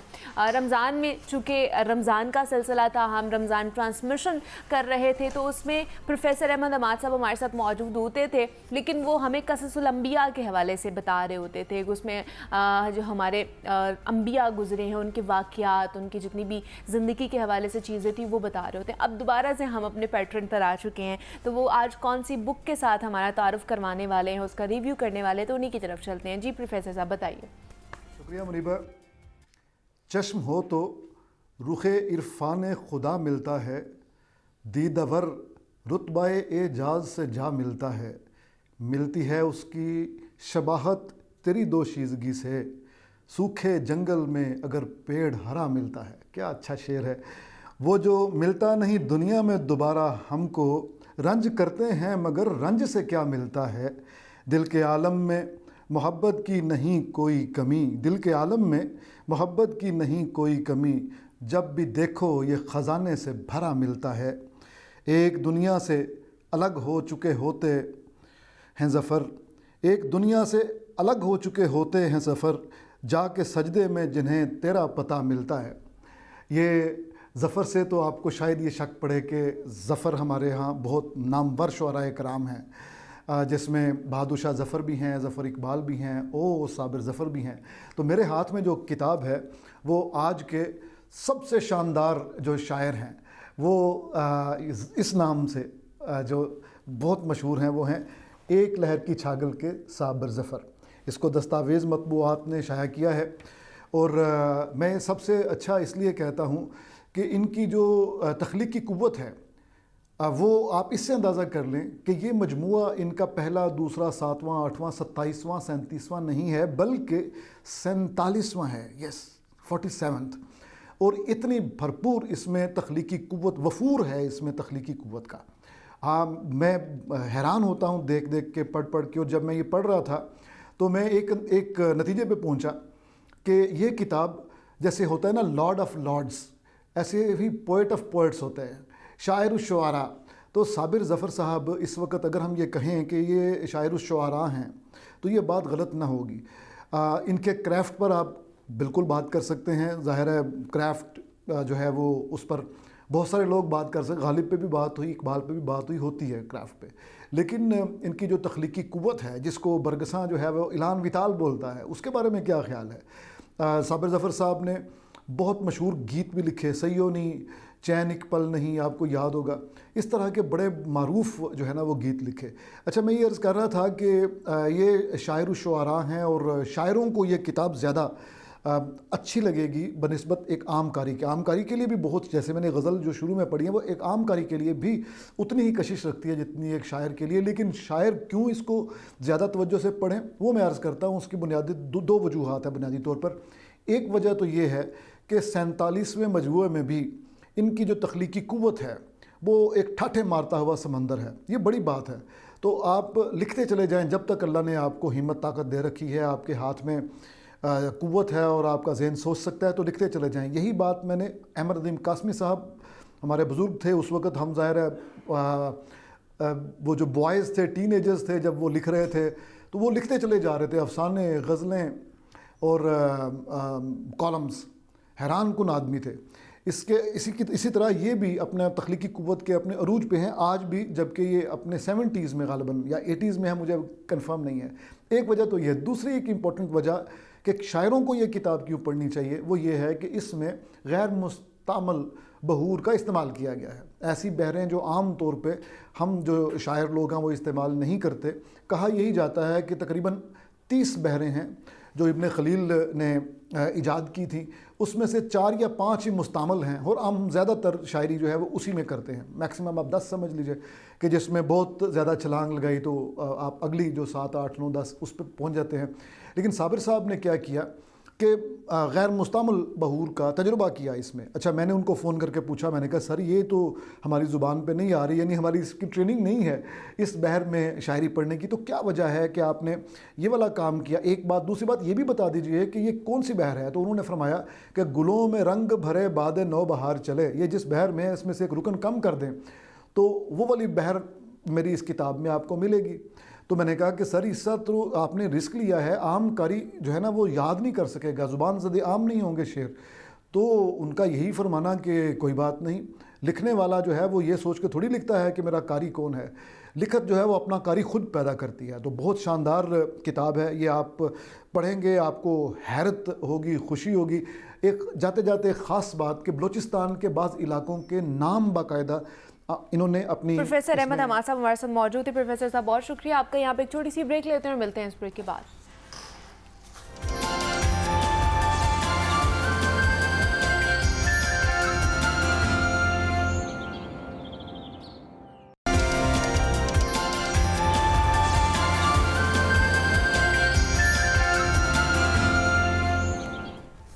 वेलकम बैक जागो लाहौर। जनाब, रमज़ान के ख़त्म होते ही ना ईद की दावतों का आगाज़ हो जाता है और ख़ूब दावतें खाई जाती हैं और हमें कहीं से भी दावत ना मिले ना तो बस फिर घर पर ही सारी कसर निकल जाती है। और अगर बात करें रमज़ान के दौरान तो रूटीन की, जहां हम कम और वक्त पर खाने के आदी बन जाते हैं, वहीं मुक़द्दस महीने के जाते ही ना बेवक्त और ज़रूरत से ज़्यादा खाने की आदत हो जाती है हमें, जो फिर सेहत के लिए बहुत ज़्यादा नुकसानदेह साबित होती है और वहीं हमारे वज़न में अचानक से इजाफा भी होना शुरू हो जाता है। एक्सपर्ट्स के मुताबिक कि बेवक्त और ज़्यादा खाना एक बीमारी है जिसे ओवर ईटिंग डिसऑर्डर कहते हैं। कुछ लोग इसका शिकार हो सकते हैं जो इंसानी सेहत से मुताल्लिक मुतअद्दिद बीमारियों का सबब भी बनती है। तो लिहाजा इससे बचना और छुटकारा हासिल करना सेहतमंद ज़िंदगी के लिए बहुत ज़रूरी है। जैसे एक मशीन को चलने के लिए बिजली या फिर पेट्रोल की ज़रूरत पड़ती है ना, इसी तरह हमारे जिस्म और हमारे दिमाग के लिए ग़िज़ा का मुतवाज़न इस्तेमाल करना बहुत ज़रूरी है। और एक्सपर्ट्स के मुताबिक लंबी उम्र और सेहतमंद ज़िंदगी हासिल करने के लिए यहाँ एक बात ये भी ज़रूरी है कि रोज़ाना की बुनियाद पर कौन सी ग़िज़ा कितनी मिक़दार में और कितनी बार खानी चाहिए। ये तो हो गई खाने की बात। इसके साथ साथ रमज़ान में जो एक्सरसाइज, जो शेड्यूल हमारा मुतासर होता है, उसे वापस ट्रैक पर किस तरह लेकर आना है। जिन्हें पानी भी देसी घी बनकर लगता है ना, उनका क्या करना है। आज हमने उनके बारे में, मतलब अपने बारे में भी बात करनी है मैंने, कि क्या करें। हमें पानी भी पी लें ज़्यादा तो पानी लगना शुरू हो जाता है, तो हमें क्या करना चाहिए, किस तरह की डाइट लेनी चाहिए, एक्सरसाइज किस तरह की करनी चाहिए, आज इस पर बात करेंगे। तो 2 एक्सपर्ट हमारे पास इन स्टूडियोज़ में मौजूद हैं। एक तो जनाब सारा फारूकी हैं, न्यूट्रिशनिस्ट हैं, क्लिनिकल और डाइटिशियन भी है। सारा आपको वेलकम कहती हूँ जागो लाहौर में। कैसी हैं आप? मैं ठीक हूँ, अल्लाह का शुक्र। आप सुनाएं? मैं भी बिल्कुल ठीक ठाक। कैसी रही आपकी ईद? एक दिन तो आपका हमारा ईद के साथ गुजरा था, तो हमने आपको दोबारा ईद के बाद बुला लिया कि जरा लोगों ने जो ईद पे भी दावतें उड़ाई है ना, उसके बारे में बताए कि हमने क्यों गलत किया है अपने साथ। तो हमने कहा कि आपको दोबारा से बुला लिया जाए। Thank you so much. बहुत अच्छी गुजरी है वैसे ईद अल्हम्दुलिल्लाह, लेकिन वो आपके साथ जो दिन था वो सबसे अच्छा था। दैट्स गुड, ये हमारे लिए कॉम्प्लीमेंट है। तो हमारे साथ एक और मेहमान मौजूद हैं, हाफिज खालिद मलिक साहब हैं। जनाब फिटनेस ट्रेनर हैं और सबसे पहले उन्हें खुशामदीद कहते हैं, मुबारक भी, और आपको उम्र मुबारक भी। कैसे हैं आप? शुक्रिया बहुत बहुत आपका, थैंक यू जी, अल्लाह का शुक्र है। कैसी रही आपकी ईद और कैसा रहा आपका रमजान? ईद बहुत अच्छी गुजरी। अच्छा। रमजान उससे भी अच्छा गुजरा।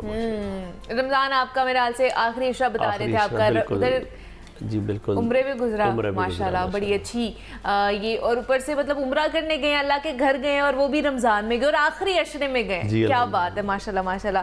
तो आज हमने यही बात करनी है सारा, आप ही से स्टार्ट करूँगी कि रमज़ान में जो हमने एहतियात नहीं बरती है, फिर उसके बाद हमने ईद पे भी खूब खाया। मैं अपनी बात बताऊँ तो मैंने खूब खाया, क्योंकि छुट्टियां थी तो मैंने घर पे रह के सिर्फ खाया है। ठीक है। कुछ भी नहीं एहतियात की है मैंने। तो हम अब क्या कर सकते हैं, क्योंकि वजन अब अचानक से बढ़ना है और फिर हमें टेंशन हो जाती है कि यार ये तो हम बहुत मोटे हो गए हैं। मेरी स्टोरी बहुत से रिलेट कर रहे होंगे हमारे देखने वाले। तो हमें अब क्या करना है, किस तरह वजन जो है ना उसको कंट्रोल में लेकर आना है? देखिए, वो सिर्फ ईद के खाने से तो वेट नहीं बढ़ा होगा आपका लाजमी। वो क्या रमजान में जिस तरह की डाइट, क्या मैं आपको सीक्रेट बताऊं अपने? रमजान की भी जिस तरह की डाइट होती है उसी वजह से आपका वेट आहिस्ता आहिस्ता रमजान में ज्यादातर लोग वेट गेन करते ही हैं, क्योंकि हमारा खाना पीना इतना ज्यादा हो जाता है। अब सामने इतनी ज्यादा अच्छी चीजें पड़ी हो, फ्राइड आइटम्स पड़ी हो, कौन कहेगा कि कोई मतलब कौन कहेगा कि उनको ना खाया जाए, है ना? सही बात है। अब दोबारा से जब रूटीन में आ रहे हैं ना, तो रमज़ान का थोड़ा जैसे कहते हैं कि एक फ़ायदा भी उठाएं कि आप उस चीज़ से अब एक प्रोसेस से आप गुजर गए हैं कि भाई आपने सुबह सहरी करनी है, फिर उसके बाद अफ्तारी करनी है, बीच में आप इतना गैप भी दे रहे होते हैं, तो आपकी एक रूटीन सेट हो जाती है। उसके बाद जब आप अपनी नॉर्मल रूटीन में आ रहे हैं ना, तो अपना खाना पीना उसी तरह से कंट्रोल करने की कोशिश करें, क्योंकि आपकी बॉडी ऑलरेडी उस चीज़ से अडाप्ट हुई हुई है। अब आपने जब रूटीन चेंज करनी है तो एकदम से ज़्यादा खाना ना शुरू कर दें। फिर वही बात है कि स्टमक को फिर से वही बात है कि भूख लगना शुरू हो जाती है, कि हर वक्त आपको लग रहा होता है कि आपको भूख लग रही है, हालांकि भूख नहीं होती, भूख नहीं होती है। कई लोग हालांकि मतलब मेरे ख्याल से ये जो 30 दिन का जो हमारा फास्टिंग पीरियड होता है, हमारी आदत कहीं ना कहीं बन चुकी होती है। हाँ, फायदा उठाना चाहिए इसका। और इसका अगर आप फायदा उठाएं ना, तो आगे भी मतलब आप इसको लेके चल सकते हैं कि अपना खाना कम करें और थोड़ा कंट्रोल में खाएं और पोर्शन साइज कंट्रोल करके खाएं, तो आपका आराम से जो है वेट जो गेन किया हुआ है रिड्यूस हो सकता है। ऑब्वियसली उसके साथ फिजिकल एक्टिविटी उतनी इंपॉर्टेंट है। जो आपने स्टोर कर लिया ना कैलोरीज, वो सिर्फ डाइट से नहीं जाएगा, उसके लिए फिजिकल एक्सरसाइज भी करनी जरूरी पड़ेगी। तो एक्सरसाइज के लिए फिर हमें हाफिज साहब की तरफ जाना पड़ेगा कि एक्सरसाइज क्या करें। मतलब अगर जो जिम नहीं जाते हैं हाफिज साहब, मैं अगर जिम नहीं जा सकती हूँ क्योंकि हेक्टिक काम होता है, फिर घर जाके भी बहुत से रिस्पॉन्सिबिलिटीज़ है जिनको हमने निभाना होता है, तो जो जिम नहीं जा सकते हैं वो क्या करें? वो मोटे ही रहे फिर? डॉक्टर साहब ने बड़ी अच्छी बात की है, जो कैलोरी आपने इनटेक कर ली है वो सिर्फ एक्सरसाइज से नहीं जाएंगी या सिर्फ डाइट से नहीं जाएंगी। इसका बड़ा सिंपल सा असूल है, या तो फिर आप कैलोरी कम इनटेक करें, ओके, और या फिर उसको बर्न ज़्यादा करें, ओके। मतलब दोनों में से जो भी असूल आपको सही लगे। 4 चीज़ें ऐसी हैं जो करने से आप हेल्थी लाइफ भी गुजार सकते हैं, जिसमें सबसे पहले ये है कि आपकी नींद जो है 8 घंटे की होना बहुत ज़रूरी है। सेकेंडली एक्सरसाइज बहुत ज़रूरी है 45 मिनट की, और थर्ड ये है कि अच्छी डाइट खाएं, और चौथी स्ट्रेस फ्री माइंड, आपका जो माइंड है ये स्ट्रेस फ्री होना चाहिए। ठीक है। अच्छा, ये 4 चीज़ें पॉसिबल कैसे हैं? ये चारों चीज़ें पॉसिबल हैं जब आप अच्छी एक्सरसाइज करते हैं, तो बाकी 3 चीज़ें आपके लिए आसान हो जाती हैं। मैं चूँकि बॉडी बिल्डिंग लवर बंदा हूँ, स्पोर्ट्स लवर हूँ, तो मुझे एक्सरसाइज को मैं वैसे बड़ा पसंद करता हूँ।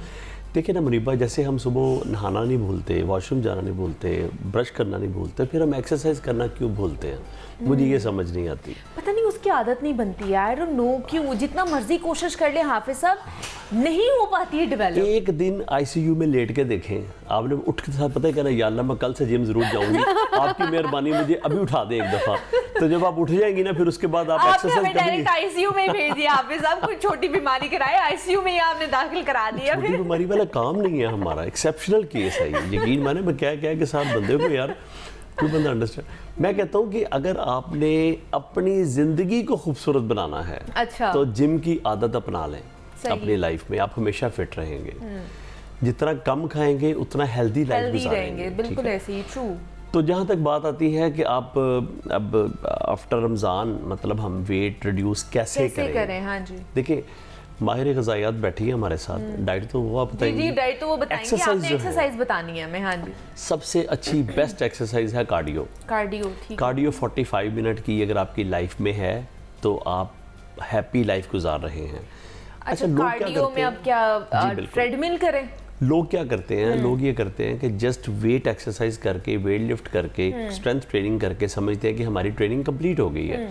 देखिए, स्ट्रेंथ ट्रेनिंग से आपकी बॉडी बिल्डअप तो हो जाती है, मसल्स डेवलप हो जाते हैं, लेकिन आपकी जो आपकी हार्ट की जो एक्सरसाइज है वो सिर्फ कार्डियो है। आपकी फुल बॉडी जो एक्सरसाइज है वो कार्डियो है। कार्डियो जो है वो आपके सर के बाल से लेके पाँव के नाखून तक की एक्सरसाइज है। अच्छा। और कार्डियो में आप क्या क्या कर सकते हैं, देखिए आप एरोबिक्स कर सकते हैं, कार्डियो में आप साइकिलिंग करें, एलिप्टिकल करें, ट्रेडमिल करें, फ्री वेट एक्सरसाइजें करें आप जितना हो सकता है। इसके अलावा ये है कि अगर आप स्विमिंग कर सकते हैं स्विमिंग करें। ओके, वो भी कार्डियो में वो भी आती बड़ी है। ज़बरदस्त। ओके। फिर उसके अलावा ये है कि आप 3-4 और एक्सरसाइजें हैं कार्डियो में जो सभी आप सिंपल जो घर में आप कर सकते हैं वो मैं आपको बता देता वही ना हूँ, जो कि चीज़ें अगर आपकी एक्सेस में नहीं नहीं है। जा सकते हैं आप जिम, तो घर पे किस तरह कर सकते हैं? देखिए कुछ भी ना करें, घर में एक योगा मैट रखें, अच्छा। उसके ऊपर जंपिंग जैक्स आप कर सकते हैं। ओके। ये एक एक्सरसाइज है जो कि योगा मैट, सिर्फ सिंपली योगा मैट चाहिए, इसके लिए कोई आपको मशीन नहीं चाहिए। अच्छा, अगर आप ये भी थोड़ा मुश्किल लगे तो सिर्फ घर से बाहर निकलें, अपने शूज़ पहने, जॉगर पहने और घर से बाहर निकल और वॉक कर लें। 45 to 50 मिनट आपने वॉक करनी है। वॉक का असूल याद रखें, जितनी आपकी बातें करते करते नहीं वॉक करनी, ब्रिस्क वॉक करनी। मैंने कहा ये भी बता दो ना, लोग कहे कि अच्छा जी 45 मिनट बातें करते हैं और साथ वॉक करते अच्छा हैं। नहीं, वॉक का असूल ये है बिल्ली की तरह टहलना नहीं है। वो इसलिए मैंने कहा कि टहल टहल के वॉक नहीं करनी है, आप उधर अच्छा, अपनी वो एंटरटेनमेंट के लिए नहीं जा रहे हैं। हाँ, इसमें एक और चीज़ ऐड करूंगी, कई लोग समझते हैं कि अगर वो कहीं जॉब कर रहे हैं और वहाँ पे आपका चलना ऊपर नीचे बहुत फिरना ज्यादा है, हाँ, तो वो उसको कंसिडर करते हैं कि वो हमारी एक्सरसाइज walk है। या इवन डॉक्टर साहब घर में खवातीन जो कुकिंग करती है ना, वो कहती है हम तो सारा दिन भाग काम कर रहे होते हैं हम तो इधर अच्छा ये उधर। कोई हाँ। वॉक नहीं है, ये दिल की तसल्ली है, लेकिन इससे आराम नहीं आने वाला। लेकिन देखिए वो होती थोड़ी बहुत एक्सरसाइज हो जाती है वो फिर भी अच्छा, मेडिकल उसमें साइंस भी कैलोरीज मानती है। Burn कैलोरीज हो बर्न जाती होती है, है, लेकिन जरूर। बहुत बहुत कम। माइनर सी। अच्छा, कैलोरी बर्न नहीं होती। अच्छा, हाँ, नहीं होती। ये एक अच्छी बात है कि आपका जो सिटिंग आवर है ये कम हो जाता है। हाँ। इवन मैं तो कहता हूँ अगर आपने कॉल भी सुननी है ना तो बैठ के कॉल भी ना सुने आप। ओके, वॉक करते फोन सुनना तो वॉक करते करते सुनते रहे। चलिए ये भी अच्छी बात है। देखिए ठीक किसी है। भी एक पोस्चर पे ज्यादा टाइम बैठने से आपको नुकसान हो सकता है, आपकी कमर पे स्ट्रेस आ सकता है, आपकी लंबर स्पाइन पे स्ट्रेस आ सकता है। उसके लिए ज़रूरी है कि जब आप कॉल सुने या कोई भी काम करें तो थोड़ा चलते फिरते करें। बिल्कुल ऐसे ही। अच्छा, जिस तरह सारा मैं कही थी कि पानी भी हमें ना घी की तरह लगता है, वो भी देसी घी की तरह लगता है, तो मुझे तो बिल्कुल लगता है मैं अगर कंट्रोल ना करूँ अपनी डाइट तो मैं शायद आज इस तरह ना होती, मैं बहुत को फैटी बंदी यहाँ पर बैठी हुई होती। तो क्या करना चाहिए जिनको बहुत ज़्यादा खाना लग जाता है, कि सूंघने से भी उनको खाना लग जाता है, उनका वेट गेन हो जाता है, वो क्या करें? अच्छा, सबसे पहले तो ये कि पानी पीना ना बंद करें प्लीज। ठीक है। पानी से आपका वेट गेन नहीं हो रहा है। हाँ, ये आप कह सकते हैं कि टेम्पररी जो गेन होता है वो होता है, लेकिन उसमें फैट मैस आपका गेन नहीं हो रहा है, तो पानी का इंटेक कम नहीं करना चाहिए। तो वो जितने आपके ग्लासेस बनते हैं उतने आपको डेली बेसिस पे पानी लाजमी पीना चाहिए। हाइड्रेशन के लिए ज़रूरी, यहाँ तक कि इनडायरेक्टली वेट लॉस के लिए भी बहुत ज़्यादा ज़रूरी है। कोई भी न्यूट्रिशनल डेफिशिएंसी होगी बॉडी के अंदर तो आपका वेट स्टक हो जाएगा। ओके। अगर आप बहुत एक्सट्रीम पे कैलोरीज कंट्रोल करने की कोशिश करेंगे, कम खाएंगे, तब भी वेट स्टक हो जाएगा। हाँ, वेट रिड्यूस नहीं होता। कि पानी जो है ना, देखिए इटसेल्फ कोई केमिकल नहीं है। हाँ। लेकिन पानी जो है आपकी बॉडी की जो ऑर्गन्स हैं इनको चलने में, इनको चलाने में बड़ी हेल्प आउट करता है। और पानी से अच्छा कोई फैट कटर नहीं है। 3 चीज़ें हैं 0 कैलोरी हैं, जिसमें सबसे पहला पानी है, ब्लैक कॉफ़ी है और उसके बाद ग्रीन टी है। अच्छा। ये 3 चीज़ें अपनी लाइफ में ऐड ऑन करें, लाजमी करें। इन 3 चीज़ों का कोई साइड इफेक्ट नहीं है। कॉफ़ी भी आप दिन में 2 दफ़ा पी सकते हैं, ग्रीन टी भी दिन में 2 दफ़ा पी सकते हैं, और इसके अलावा पानी तो आप दिन में कम से कम 8 से 10 गिलास। अच्छा, दूसरा इसके वाले से ये भी मिथ है ना, ब्लैक कॉफी पी लें, ग्रीन टी ज्यादा पी लें तो बहुत से लोग कहते हैं कि डिहाइड्रेशन हो जाती है, तो आप अपना पानी का इंटेक जो है ना वो बढ़ा लें अगर आपने ये चीजें करनी है। मेटाबॉलिज्म फास्ट करने में वो बेसिकली हेल्प करता है। हाँ, मेटाबॉलिज्म फास्ट होगा तो ऑटोमेटिकली कैलोरीज जो है आपकी बर्न होना शुरू हो जाती हैं, तो इस तरह से वो फायदेमंद है। तो आप साथ में ग्रीन टी वगैरह। तो अब जिनका वेट बढ़ गया हुआ है, चले शुक्र है मेरा इतना नहीं बढ़ा, लेकिन जिनका बढ़ गया हुआ है, इतना इसका मतलब कुछ बड़ा है। का बढ़ गया है तो वो क्या खाएं और क्या ना खाएं? अच्छा, डाइट पे अभी फ़िलहाल इस तरह से कंट्रोल कर सकते हैं कि आप अपने मेजर मील्स तो लाजमी रखें, जैसे ब्रेकफास्ट, लंच और डिनर आप रखते हैं, लेकिन उसमें भी पोर्शन कंट्रोल करके आपने लेना है। बैलेंस डाइट करके बैलेंस लेके चलें, क्योंकि उसके अंदर आपने अपने फ्रूट्स, वेजिटेबल्स भी इंक्लूड करने हैं, आपने अपने ग्रेन्स भी ऐड करने हैं, और आपने एट द सेम टाइम जो भी चिकन, मटन या जो भी प्रोटीन है वो भी आपने साथ में लेना है। लेकिन गर्मियाँ है ना, गर्मियाँ बढ़ती जाती हैं, भूख खत्म हो जाती है, प्यास ज़्यादा लगती है, तो हम फिर जूसेस की तरफ और शेक्स की तरफ और इस तरफ ज़्यादा जाते हैं हम लोग। जूसेस, शेक्स का इंटेक कर सकते हैं, लेकिन कम कर सकते हैं। अगर, क्योंकि वही बात है कि अगर आप फ्रूट जूस ले रहे हैं या शेक ले रहे हैं, कैलोरीज आपकी इंक्रीज हो रही है, तो एज अ होल फ्रूट ले लें, वो ज़्यादा बेहतर है आपके लिए। होल फ्रूट लेंगे उसमें फाइबर भी है ऑटोमेटिकली आपको जो है भूख भी ज़्यादा नहीं लगेगी, जल्दी पेट भी फुल हो जाएगा, और ये है साथ में कि कैलोरीज भी उसमें ज़्यादा नहीं होती है, तो ये बचत हो जाती है। सेकंडली अगर आपने वेट कम करना है ना, तो फ्रुक्टोज और लैक्टोज कभी भी साथ ना लें। अब वो देखिए, क्या फ्रुक्टोज है? फ्रूट्स जितना भी है, और उसके साथ हम क्या करते हैं, शेक बना के पीते हैं, दूध में उसको लैक्टोज में ऐड ऑन करके मिक्स करके फिर हम पीते हैं, उससे हमेशा वेट बढ़ता है आपका। अगर आपने फ्रुक्टोज लेना है या लैक्टोज लेना है तो खाने के 2 घंटे के बाद आप लें। खाने के साथ कभी भी दूध ना पिए, खाने के बाद कभी भी फ्रूट्स ना खाएं। हम 3-4 फ्रूट्स खाने के बाद समझते हैं कि अब हमने ना मतलब अपना मील पूरा हो गया। हाँ जी। देखिए, डेजर्ट के तौर पर अगर आप यूज़ करना भी चाहें, अगर आपको मीठे की बहुत क्रेविंग है तो जस्ट 1-2 डेट्स खा लें, 1 खजूर खा लें, 2 खजूर खा लें मैक्सिमम, इससे ज़्यादा नहीं। सेकेंडली ये है कि अगर आप फिर भी चाहती हैं कि हंगर फील कर रही हैं, क्रेविंग हो रही है मीठे की बहुत ज़्यादा, तो अगर आपको डेजर्ट में आप फ्रूट्स खा सकती हैं खाने के 2 घंटे के बाद। ठीक है, लेकिन वो भी क्वांटिटी देख के ना कि आपने क्वांटिटी फ्रूट्स कितनी लेनी है। मतलब मैक्सिमम 1 या 2 खा लेंगे, इससे ज़्यादा तो नहीं।